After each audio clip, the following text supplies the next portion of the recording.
Hello and welcome to another episode of Blue Alpine TV. In today's episode, we'll talk about how anonymous are cryptocurrencies really and how you can buy or sell cryptocurrencies by being fully anonymous. So let's jump right into this news story. It says here, how anonymous is the purchase of crypto, regulations, practice, and risks.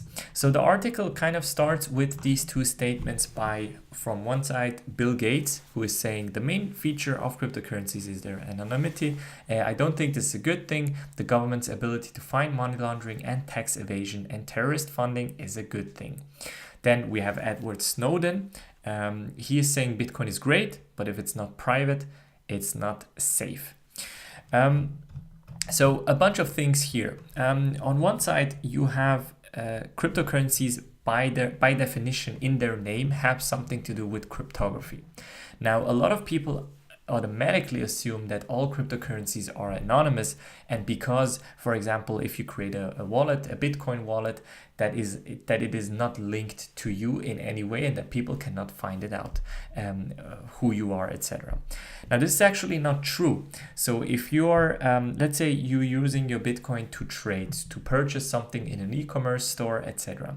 Now, if this e-commerce store starts collecting cookies, and most of them do for marketing purposes, etc., this data will get saved with both, for example, the advertiser as well as the e-commerce company. Meaning that if someone is sophisticated enough, and it doesn't take a lot actually to trace back those cookies, they can find out who you are and what kind of purchases you've made. Now, this is not really a problem. I mean, anonymity is not needed by everyone, and I don't think it's a necessity. However, I think what is not good is if people are actually thinking that you can be anonymous and purchase cryptocurrencies and use cryptocurrencies in an anonymous way, but still don't know the implications of your purchases. So let's say, very simple example, you are supporting a political party, you are donating cryptocurrencies, but for example, this doesn't comply with your employer. Now that your employer hears about that donation to the political party, you get thrown out of the job, etc. Who is to blame? These are exactly the cases, and I'm not even talking about the illegal trades you would like to do because you want to purchase drugs or anything like this. This is another story. I think it's more scary that people don't really realize that anonymity is not given by certain coins. And the reasons why, or rather why, or how the governments are trying to battle this whole anonymity thing is different. So first of all, there are regulations currently either in place or being discussed in terms of knowing the customer and knowing, like, being able to identify certain people when purchasing cryptocurrencies. Now, in the United States, there is this anti-money laundering law, as well as your KYC laws, the Know Your Customer regulations. And it says here, the ALA law and the KYC regulations are intended to strengthen the measures to prevent, detect, prosecute money laundering and the financing of terrorism, and require the subjected entities to establish written customer identification programs which have different aims, such as identifying, getting the information from the customers, etc., and verifying them. Now, most cryptocurrency exchanges actually have these kind of already inside. So for example, if you're setting up a Coinbase account, you have to identify and verify your account using I think an invoice or a card of identity, like a passport or something like this. In the United States, it's like this. In the EU, so in the European Union, in the EU, exchange platforms have to comply with the international standards issued by the Financial Action Task Force, the FATF, then complemented by national rules. Again, it says here that these institutions should be required to undertake customer due diligence measures when establishing business relations, which technically a trade, you could say, carrying out occasional transactions above the applicable designated threshold, which is 15,000 both US dollars and euros, and there is suspicion of money laundering or terrorist financing. The financial institution has doubt about the veracity or adequacy of previously obtained custom identification data. Very similar in Asia as well. And at the beginning of the year, in Asia, there was this huge deal about, for example, in South Korea, as well as Japan, kind of doing these anti-money laundering law as well as the KYC laws. Previously, for example, in South Korea, you didn't have to kind of identify your person. You didn't have to, you were able to trade cryptocurrencies fully anonymous. And obviously for states, this is kind of a risk. Imagine or think of the perspective of the state. The state needs to know or needs to have some kind of control over parties or organizations or people doing illegal things. One of these ways in order to take control or have control over these parties is basically by having these anti-money laundering laws, by having those KYC laws, etc., etc.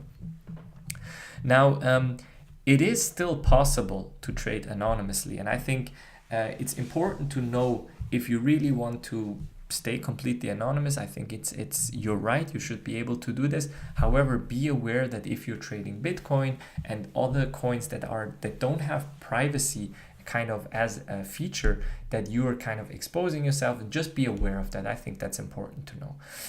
There are two examples here mentioned in the article. One is peer-to-peer trading platforms that allow users to trade Bitcoins for traditionally currencies through person-to-person trades. So you have, for example, a site like Local Bitcoins. I think it's localbitcoins.com. And with Local Bitcoins, you can basically say, I want to buy one Bitcoin for price X, and then at the other side, somebody's saying, I want to sell one Bitcoin for price X, and then this platform brings you together and you're able to exchange those Bitcoins completely anonymously. You don't know who this person is, you don't know who the buyer or the seller is. So this is, for example, one way how you can do kind of exchanges. Another way is actually to have, well, there is a second way. There are also these decentralized exchanges built into Bitcoin wallets that help to arrange local trades between buyers and sellers. However, I think the liquidity on those decentralized exchanges are still very low, so it's not really worth looking into, in my opinion, yet. This will in the future definitely become more interesting, but for now, not really. There is, however, also, for example, Bitcoin ATMs. So you can trade your money for Bitcoin at a Bitcoin ATM, and you will normally receive a paper wallet where these Bitcoins are stored. So let's say you go to an ATM, you put in $100 and you get out a paper wallet which says under this address you can access this money. It is fairly anonymous, so you're not technically, the Bitcoin ATM doesn't know who you are, so anyone could put those $100 inside. So this is one way. Now, another way is to, for example, use different cryptocurrencies. So we have 2 or 3 that are both in the top 100 coin in terms of coin market, in terms of market capitalization. There are like these 2 big ones or 3 big ones. One of them is Monero. They're using something called ring signatures that makes, for example, trading cryptocurrencies fairly anonymous, if not very anonymous. Then we have something called Zcash. They are using, I think it's called the ZK Snarks, which is in the privacy and encryption area, one of the most secure things you could do. This is another way to kind of hide the fact who is trading. There's also Dash. How Dash exactly does it, we'll look at in a different episode. But there's also Pivx, and all of these like privacy-focused cryptocurrencies. So if you want to trade privately and anonymous, you should use these different cryptocurrencies. So be aware that the typical cryptocurrencies are not anonymous when you're doing trades, both buying and selling.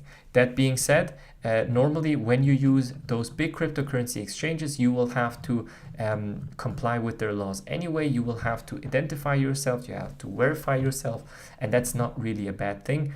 If the states are not using this information for anything else, I think it's fine that they do it, that they do this, and it's kind of expectable as well. I mean, the states kind of are scared of cryptocurrencies and are scared of losing some kind of control. So it's better to, at the beginning, be stricter and then with time get more relaxed about these laws.